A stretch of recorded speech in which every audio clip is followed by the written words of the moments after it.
किसी भी कारण आपकी शूट रुक गई तो आई थिंक वो एक प्रोड्यूसर के लिए नाइटमेयर हो सकता है। मैं मृत्युदंड के भी सेट पे थी, बैठी थी एकदम डैड के पास, मैंने बीच में ऐसे कट बोल दे कट। कभी सेट पे डांट पड़ी है पापा से? राजनीति में तो बहुत पड़ी। बताइए जरा, लगता है कि एज अ प्रोड्यूसर ही रहना या फिर सोचते हो कि थोड़ा सा डायरेक्शन भी एक्सप्लोर करूंगी, एज एन एक्टर भी मैं शायद कुछ करूं लाइफ में आगे? Chakravyuh was a very difficult film to shoot because जंगल में थे, हेलीकॉप्टर से जाना आना पड़ रहा था, इवन पानी ले जाने के लिए। संकल्प की बात करते हैं, बताइए जरा। बोलते हैं ना हर पेड़ एक बीज होता है, फिर पौधा बनता है, फिर फल देता है, फिर सारी चीजें। संकल्प की शुरुआत कैसे हुई आपके लिए? संकल्प एक्चुअली लिखी हुई है रेशु नाथ करके जो राइटर है, तो जब मेरे पास आई थी तब ऑलरेडी उसने आई थिंक बेसिक कॉन्वर्सेशंस जियो के साथ उन्होंने शुरू कर दी थी।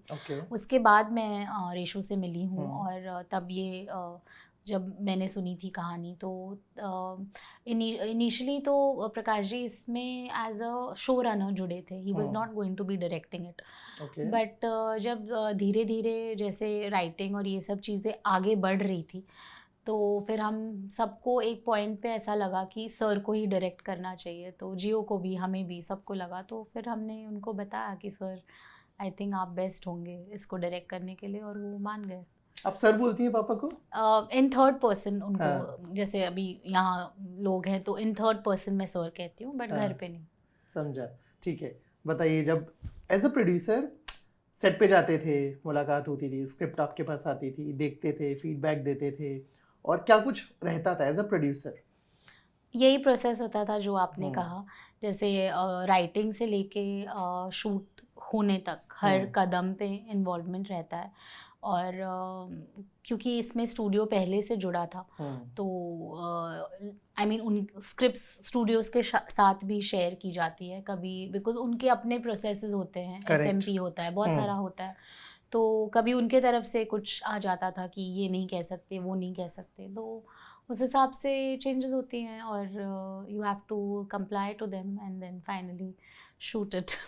एक प्रोड्यूसर की सबसे बड़ी प्रॉब्लम क्या होती है कि जब हम रहते हैं ना भाई साहब, ये एक सबसे बड़ी प्रॉब्लम होती है जो हमें कोशिश करते हैं कि ऐसा प्रॉब्लम ना हो, ऐसी समस्या ना हो, क्योंकि प्रोड्यूसर सुनती है हमारे दिमाग में आता पैसा, बहुत सारा पैसा। नहीं, प्रॉब्लम ऑनेस्टली होती है जैसे कि अगर किसी भी कारण आपकी शूट रुक गई तो आई थिंक वो एक प्रोड्यूसर के लिए नाइटमेयर हो सकता है, बट लकीली फॉर अस, मतलब मेरे लिए जब से मैंने काम शुरू किया है तब से ऐसा नहीं हुआ है मेरे साथ, टच वुड, ना ही मैं चाहूँगी कि ऐसा हो, कभी ना हो। तो I have been very lucky also कि बिकॉज मैंने अभी तक तो सिर्फ मेरे दिस लाइक माई होम जहाँ मैंने काम किया, I have my own people who work for me, तो they have known me since I was a child. Some of them are there in our production since before I was born. So it's very organically हो गया है सब कुछ, तो ऐसा कोई problem नहीं हुआ है बिकॉज मतलब बहुत तरीके से काम होता है, जैसे सर भी जैसे आप देखते हैं तो he is very organised and his entire staff is very organised, तो बहुत ऑर्गेनाइज तरीके से काम करते हैं सब यहाँ, तो ऐसी कोई प्रॉब्लम नहीं हुई है। किसी भी एक्टर की फीस में प्रोड्यूसर का कितना हाथ होता है? एक्टर की फी फुल मतलब हाँ ऑफ कोर्स, एक जैसे कि अब आप पर्टिकुलर एक्टर के पास जाओ तो आपको पता तो रहता ही है कि you know this is what he is taken and this is what you know must be in his mind, but कभी कभी it depends on the script and how much the project is allowing you, कितना budget है project का, तो उस हिसाब से sometimes you know when the actor really wants to work with the director, जब उनके लिस्ट में होता है कि भाई मुझे इस डायरेक्टर के साथ काम करना है, तब वो लोग भी एडजस्ट करते हैं। और कभी कभी जैसे राजनीति was a very big film, तो उसमें था स्कोप कि आप यू नो लैविशली स्पेयर नहीं, और मतलब वो लैविश फिल्म थी दैट डिमांडेड इट, तो उस तरीके का बजट था, but some film some project don't allow that, तो उस हिसाब से I think it all depends 1 to 1 आपके रिश्ते कैसे हैं, एक्टर्स को क्या चाहिए उस समय, you know whether they are willing to you know negotiate and say yes to the director, then they do that. वो all depends on किसी से negotiate करना पड़ा? नहीं, honestly, because देखो most of them have worked with him for the first time, so they were all very excited. You know, fees से ज़्यादा उनका था कि यार हमें करना है, so it was very easy, honestly, trouble नहीं था इसमें। आपको याद है पहली बार आप किसी फिल्म के सेट पे कब गई थी?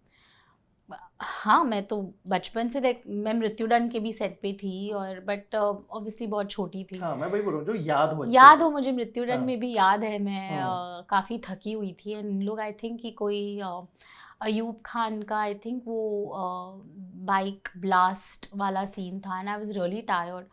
तो एक या दो टेक के बाद मैं ट्रॉली पे बैठी थी, वो फिजिकल ट्रॉली हाँ, हुआ हाँ, हाँ, करता था, हाँ, तो हाँ। मैं बैठी थी एकदम डैड के पास, तो मैंने बीच में ऐसे कट बोल दे, कट।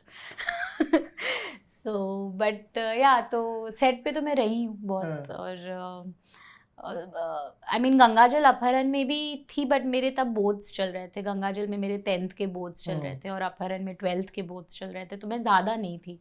उसके बाद सीधे राजनीति पे आई।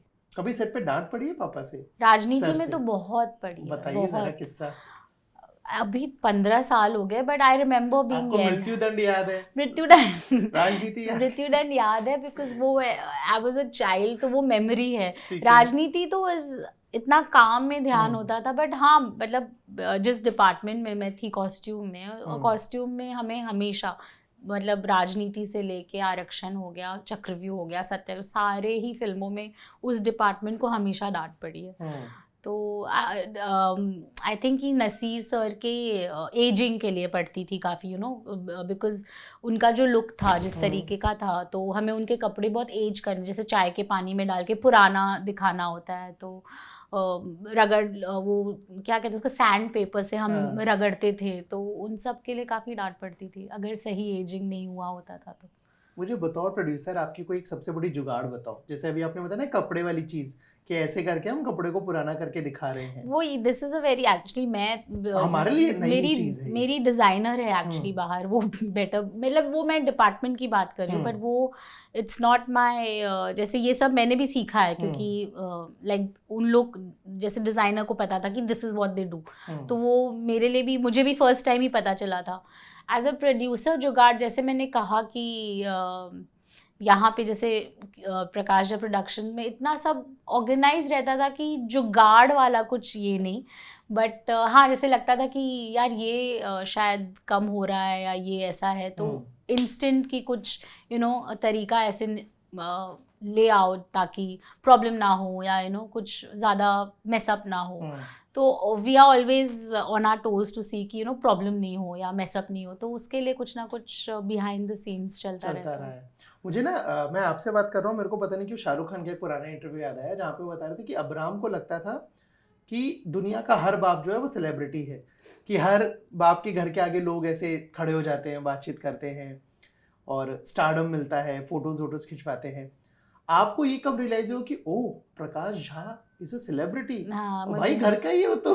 मुझे राजनीति में रियलाइज हुआ था, because it was my first time on set with, मतलब actually like in a professional space मेरे लिए first time था।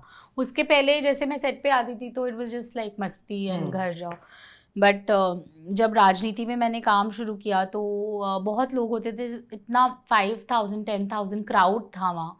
हम लोग, आई रिमेम्बर भोपाल में शूट कर रहे थे, कोटरा मैदान में, एंड इतना क्राउड होता था, रैली सीन्स होती थी, और सुबह उठते थे 4 बजे, सबको तैयार करते थे, एंड सर खड़े रहते थे, एक लैडर होता था, तो उस पर खड़े होके माइक पे, और ठंड होती थी वहाँ इतनी, बट सबको उस समय फिल्म में नहीं दिखा रहे थे कि ठंड है, तो जैकेट्स उतारने पड़ते थे इतने ठंडी में, and they used to all listen to him, and I was in awe, I was like oh my God, मतलब इतने सारे लोग उनकी बात सुन रहे हैं, एक आवाज़ पे सब खड़े होते थे, जैसे वो कहते थे सब करते थे, तो वो मेरे लिए भी I experience that for the first time on राजनीति। यस। अपनी जब आप लाइफ को आगे और सोचते हो, प्लानिंग जो भी आपकी चल रही है, लगता है कि एज अ प्रोड्यूसर ही रहना है, या फिर सोचते हो कि थोड़ा सा डायरेक्शन भी एक्सप्लोर करूंगी, एज एन एक्टर भी मैं शायद कुछ करूं लाइफ में आगे? नहीं, एक्टिंग तो डेफिनेटली नहीं, बट हाँ, नहीं, मुझे कभी इंटरेस्ट नहीं रहा है उस डायरेक्शन में, बट डायरेक्शन मैंने ऑनेस्टली सोचा नहीं, बिकॉज मुझे प्रोडक्शन बहुत ज़्यादा मज़ा आया, एंड अभी जैसे हाँ आपने कहा कि पैसा आप सोचते हो जैसे, but it involve so much, like the creative journey also of a producer is so much there, it's equivalent, because आप हर कदम पे साथ में हो। सिर्फ है कि डायरेक्टर सेट पे जाके एक्शन और कट और ये कह रहा है, बट अदर स्क्रिप्टिंग से लेके यू नो एवरीथिंग ऑर्गेनाइज करके वहाँ तक पहुँचना, वो भी सब प्रोडक्शन का ही हिस्सा होता है। तो आई थिंक आप उतने इन्वॉल्व होते हो, तो मैंने डायरेक्शन का ऐसे सोचा नहीं है, but I do not feel कि वो मतलब if I have to step in that वो बहुत आसानी से आ जाएगा। करेक्ट। तो मुझे उसमें ऐसा I mean I haven't given it a thought, but करना पड़े तो हो जाएगा। करना पड़े तो मतलब वही मैंने सोचा नहीं है उसके बारे में, बट अगर कभी ऐसे लगे तो कर लूँगी, नेवर से नेवर, तो कर लूँगी मैं आपके बारे में जब पढ़ रहा था आर्टिकल्स वगैरह, IMDb वगैरह, एक चीज़ मेरे जहन में खटकी कि आपको अपना प्रोडक्शन हाउस बनाने की जरूरत क्या पड़ी? नहीं, पीजेपी को आप आगे बहुत अच्छे से उस लेगेसी को कंटिन्यू कर सकते थे। वो ही है अभी फिलहाल। वो किसी कारण हमने एक कंपनी बनाई थी, but it was on paper, उसमें कुछ काम ऑनेस्टली हुआ नहीं था, तो वो अभी बंद भी हो गई है अभी। तो प्रकाश प्रोडक्शन के अंदर ही एक सिस्टर कंपनी है, बट इट्स नॉट उस तरीके से, इट्स जस्ट लाइक कि कभी कभी पेपर वर्क में इतना सारा कुछ रहता है that it becomes a necessity to do that, इसी वजह से वो था। और अभी भी इट्स प्रकाश प्रोडक्शन के ही नीचे जो भी बन रहा है वो सब इसी छत के नीचे बन रहा है। मुझे एज अ डॉटर बताइए, क्योंकि आप बहुत सारी फिल्मों के सेट पे जुड़े रहे हैं, ऐसी 3 फिल्में जिन पे लगता है कि बहुत ज़्यादा मेहनत हुई है और वो सबको देखनी चाहिए। बोलते हैं ना कोई एनेक्डोट की इस फिल्म का ये सीन या इस सीरीज का ये सीन दिख बड़ा आसान रहा था, पर उसके पीछे की ये कहानी थी।